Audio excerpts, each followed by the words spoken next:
What's up, everyone? Thank you so much for checking out this video here on Show, Style, and Spirit. I am Ebony, of course.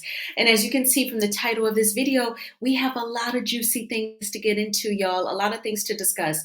I want to talk about not just the latest update concerning the Tupac Shakur case, I want to talk about conspiracy theories, some of which you may have heard. Also, of course, we're going to talk about Nene Leakes, and I have an additional take on her latest interview that I do want to introduce into the conversation because nobody is saying that she cannot express herself, but she moves totally different from other reality TV stars that we know is getting done wrong.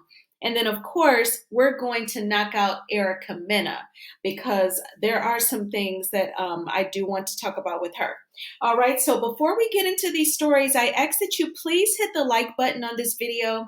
This will cause YouTube to recommend this video to more people who are also, on top of the Tupac Shakur updates and Nene Leakes and, her ongoing dilemma with Bravo, and of course, all of the slurs and all of the garbage that's been happening on Love and Hip Hop Atlanta. So yes, definitely, if you have not already subscribed, please do so. I would love to have you over here on Show, Style, and Spirit. So with that being said, we're going to start off with Erica Mena. In my opinion, Erica Mena is completely coming unhinged with her being not a part of the next season, season 12, and season 11B, because part 2 will come back in January. And so, as Erica Mena pointed out earlier this week, MTV continued to film her for the second half of season 11 after she called Spice the Blue Monkey comment. They continued to film her. So the quote unquote firing is all cap, according to her. They're just doing it to save face. Now, I told you all in an earlier video that I feel like she's not really fired. They're just kind of punishing her, suspending her for one season or a season and a half or something. And then I think we will see her on the Love and Hip Hop franchise again, which is just foolishness, okay? But I feel like they are playing in our faces and they're just trying to make us feel like something was done for a little while and then they're going to bring her back. Now, she did apparently there is a show or something that she films on the network called All Black, and they're not bringing her back. So she is being affected financially by this whole situation. But she should learn you don't have to go into this dark place to clap at someone because you clap back at someone because you don't like them saying, your son isn't close to you. And don't get me wrong, Spice did not have to go there either. But oh my gosh, you can't, like Spice said, I cannot trigger you to make a racist comment. That is totally different from going off on someone. And even Black people, like they said on the Love and Hip Hop racial discussion, the roundtable discussion, they said, Black people, we don't even say, yeah, you old blue monkey. You old, I'm not, we may say B's and H's and mofos, but we just don't think and be like, yeah, you old monkey. Erica Mena knew from her being a non-Black person how that would stick, how it would land. So she totally knew what she was doing. So Erica, the reason why I say that she's coming unhinged is because her remarks and statements in regards to this issue, I sense no remorse, no regret. Even if you express remorse after getting fired from your show on the All Black Network, even if it's just over money, humble yourself and show some remorse. But she is totally not doing that. So she is actually fussing at the creator of the show, Mona Scott Young, because Mona said that she was not in on the firing of Erica Mena because she's no longer involved in the Love and Hip Hop Atlanta show. She said, oh, I see things when the fans see them. So she is just trying to CYA, cover her arse in the midst of this situation. So this is what Erica Mena has to say in response to that. So, Mona Scott Young, you're saying that fake Olivia Pope post wasn't you handling anything, just you desperately trying to save face, just like the network is. Got it.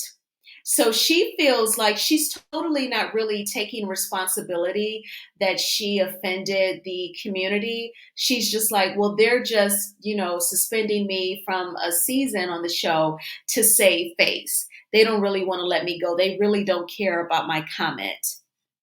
And then this was in regards to Mona Scott Young saying that she wasn't in on the firing of Erica Mena because she's not as involved in Love and Hip Hop Atlanta as she once was. I see the show on the same basis that fans see the show. Oh, Mona. And then this was her post right after the episode aired. She said, handled, just like something Olivia Pope would say. And it was totally theatrics. It was nothing, it was nothing major because she then obviously backpedaled and said that she wasn't in on the firing of her. See, she doesn't want to offend either side. Mona Scott Young does not want to offend those who are pro Erica Mena. And then she does not want to offend the rest of us who thought like the blue monkey comment was disgusting. So Mona is just playing around either way. You can't even take this woman seriously, right? And of course, everything said here is alleged and it's just my opinion. So that was my take on that. I do want to hear from you all, though. What are your thoughts on this whole Erica Mena and Spice situation? And again, Spice did not have to say something obviously triggering to Erica. I felt like Erica has obviously confided in Spice about perhaps her son being distant, perhaps. And then Spice used that against her in the midst of an argument when Spice said, Erica, you act like you're the only single parent. And I've been doing this for 14 years. And then Erica Mena says, well, I've been doing it for 16 years. She won up Spice. So then Spice had to say, well, he doesn't love you. Spice totally went into the dark zone, the danger zone, and then so did Erica Mena. But I feel like Erica's comments were definitely worse. And you can politely disagree. Maybe you could say, oh no, Spice, she deserved that blue monkey comment. I don't care that it's racist. She shouldn't have talked about that girl's boy. But, they were talking about Safari and parenting. And it was a discussion about parenting and kids. I don't know if you all have seen the episode. I have. All right. So moving right along, we have to talk about this Tupac story, y'all. And you may be wondering, like, well, why did she put Foxy up there? Some of you may know why I put Foxy in this visual. But I want to first give the update that I'm sure you all have heard. I was at the gym today. It was on CNN. ABC News picked it up. It's everywhere. Even Fox News picked it up, saying that the gentleman to the right, Dwayne Keith Davis, also known as Keefy D, has been indicted on a murk charge in connection with the murking of Tupac Shakur. And the incident happened way back on September 7th, 1996, and Tupac passed on Friday, the 13th of 1996. And if you all remember the rapper KRS-One, he gave his 10 reasons why he believed that Tupac was still alive. And one of the reasons was because he passed on Friday the 13th in September of 1996. Now, we all know that this incident happened in Las Vegas, and Tupac was in the car with Suge Knight. So now Keefy D has been indicted on the murk charge. It seems so interesting that this is coming down now. Whenever we are roughly like a year away from an election, I just feel like some things are done to appease to the Black community. They want to get that hip hop vote as well. So I'm just like, do they want like the community to be happy that the government has done this 27 years later? It's just so interesting. Do you all think there's ulterior motives behind it or no? All right. So he was indicted on Thursday by Clark County grand jury on one count of open murking with use of a pow pow with a gang enhancement.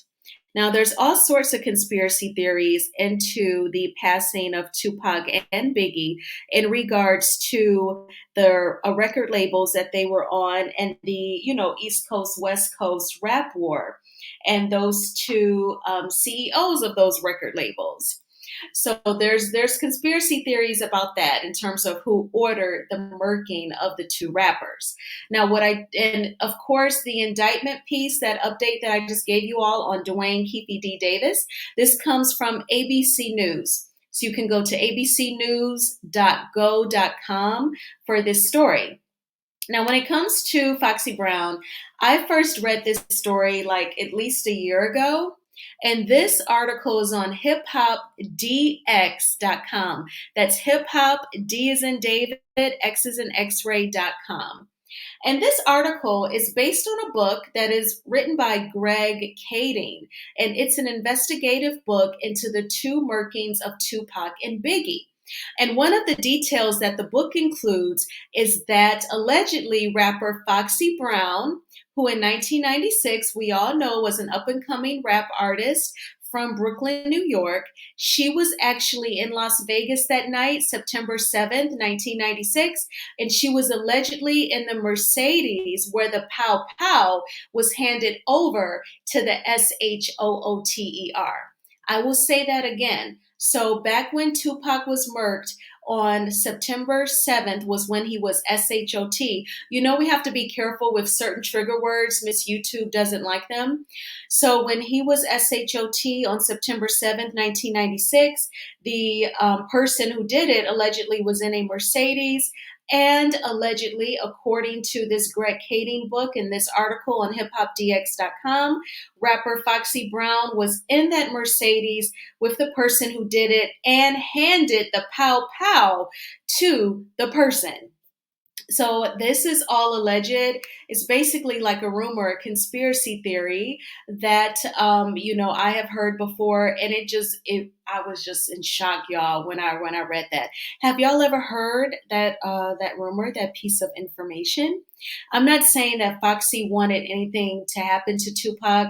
I'm not saying that she was involved. She may not even have known who was about to be in something. She just handed the pow pow. He probably told her, look in that glove compartment and, hand me that, but that was always so interesting to me.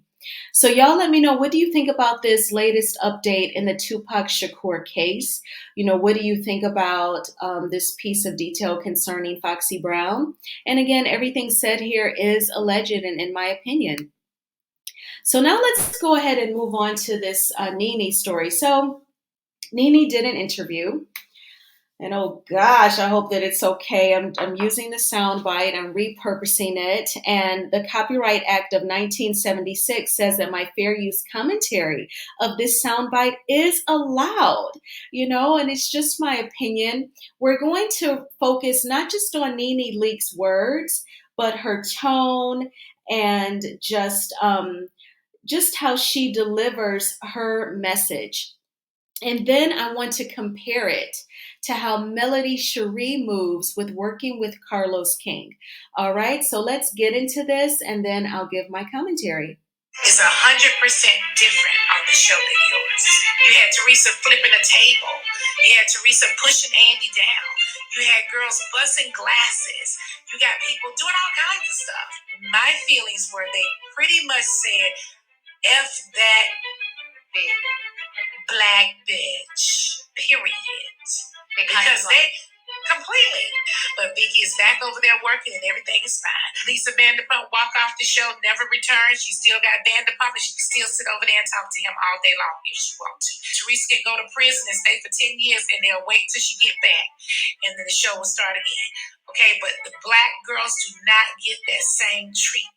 My treatment is...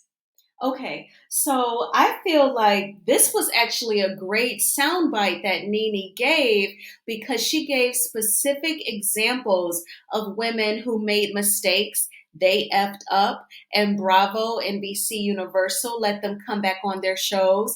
With Teresa on the Real Housewives of New Jersey, when she went to prison for fraud, they didn't even film for a year. They waited, they didn't even film for that next season without her. The show was literally on pause for her to get out, and then they filmed again. If that's not support and loyalty, I do not know what is. What other TV show do you know where they get to go to prison for fraud and then the show pauses?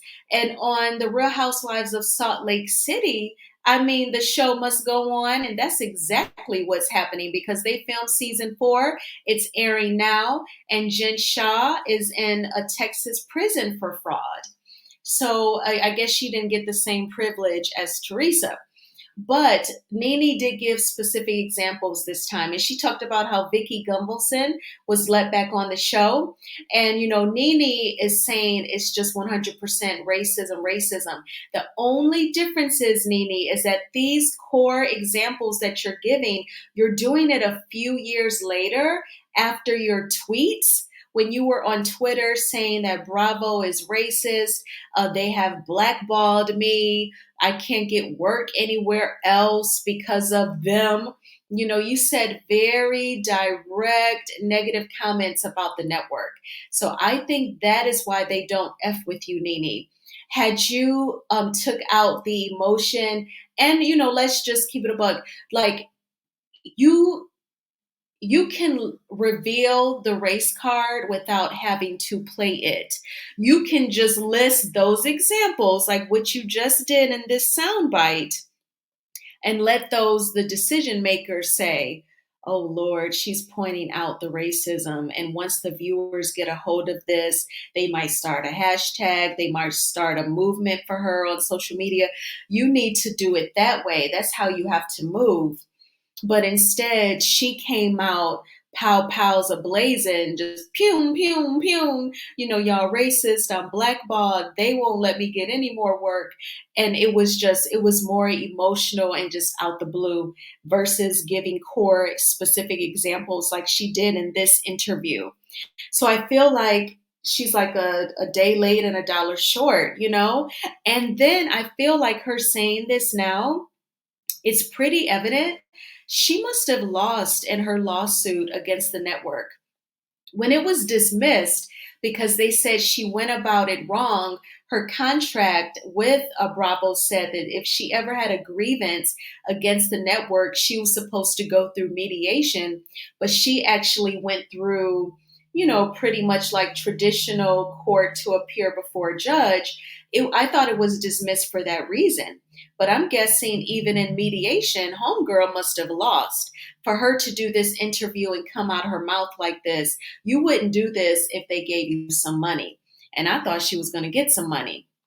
Now, in relation to Melody, I feel like Nene, although she has been on reality TV longer than Melody, Nene has not picked up on like professionalism and how to play the game. And I always felt like this ever since those tweets that she did a few years ago. I always thought to myself, you can tell Nene, I mean, she hasn't worked in corporate America. No shade, but she was a stripper. And then Greg made her a housewife. And then she was on reality TV and she has done some acting. No job in a professional setting where she gets a paycheck every 2 weeks. She has to do an annual review. She had to turn in a W-9, some sort of proof that she was born here and not undocumented, where she has a computer login and has to draft documents or attend meetings. None of that. You can tell she has not had that experience because Nene, we all have dealt with some shady, ignorant comments. They hate on you. They hate on your hair because they can't do all of the twist outs and braids and sew-ins. And they hate on your beautiful brown complexion. And they hate on your ethnic centric name. And yet you are all these fly things, and then they make those comments to try and trigger you. Baby, we have all been there, but you have to move a certain way because the job pays the bills. And I felt like when she made those tweets a few years ago, I was like, it's clear she has not had to play the game. It's more like she's been lucky, you know what I'm saying? And now she's emotional over some bad treatment. Whereas Melody Shari, I'm sure she has not agreed with everything that production has done concerning Love and Marriage Huntsville and the spinoffs that they have not have her been involved with, but she holds her peace. She makes her money. She secures the bag season after season. And if there's any grievances that Melody Shari has ever had with production, I'm sure she puts it in writing. It goes in an email. She reaches out to someone, perhaps an attorney, to get some advice. She doesn't go tweeting or doing, ridiculous Instagram posts about the network. Hell no. And I think that that is something that Nene never learned. So you all let me know your thoughts about this Nene story as well in her interview. And, again, I ask that you please hit the like button on this video. It will cause YouTube to recommend this video to more people. And everyone doesn't know about my channel. You know what I'm saying? And they may be on the same page as all of us. And if you're not sure if you want to subscribe to Show Style and Spirit, of course, I know I can't force you or rush you. I just hope that one day you are led to subscribe. And if you are subscribed, please turn on all of your notifications so that you know when I upload a video or when I go live. I'll at least go live on Sunday for sure to recap Love and Marriage Huntsville. And I will talk with y'all soon. Bye.